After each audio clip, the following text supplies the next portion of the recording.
For the next few years, I'll be seeing more and more high-stakes tests. What can you tell me about testing that will help me get better scores? Improving your test scores, it doesn't have a lot to do with luck. You improve your test scores by practicing.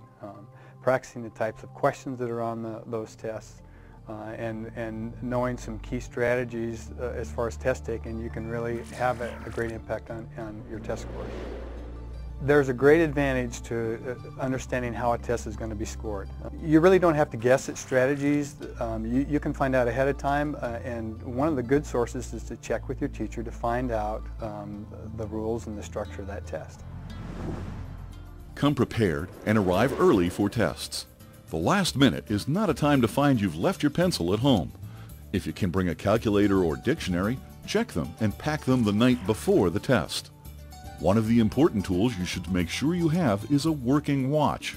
You can't be guaranteed there'll be a working clock at the testing site.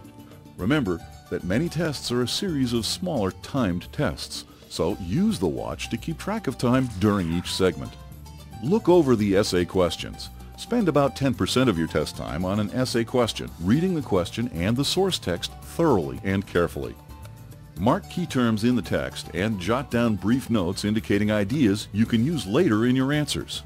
Given a choice between equal scoring questions, plan to do the easy questions first and then the most difficult questions last.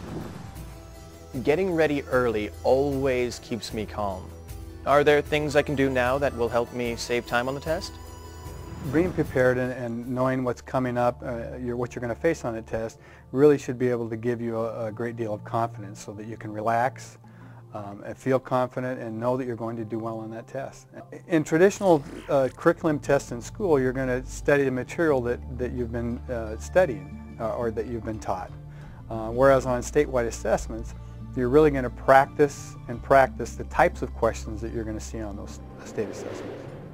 One of the things that you can do environmentally is to, check out the room and find yourself a spot where you feel comfortable, where you have enough room and it feels like a place that you can feel comfortable at.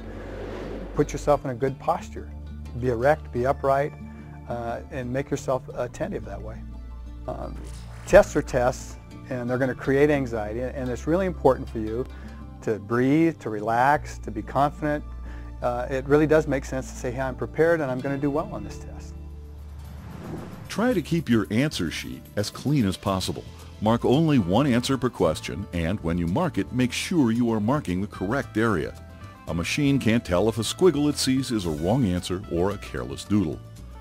Also, it's worth the time to check and recheck that you are putting the answers in the right section and rows on the answer sheet. Read the questions very carefully and answer the test questions in a strategic order. Begin by answering the easy questions you know, and then those with the highest point value. The last questions you answer should be the most difficult, take the greatest amount of writing, or have the least point value. When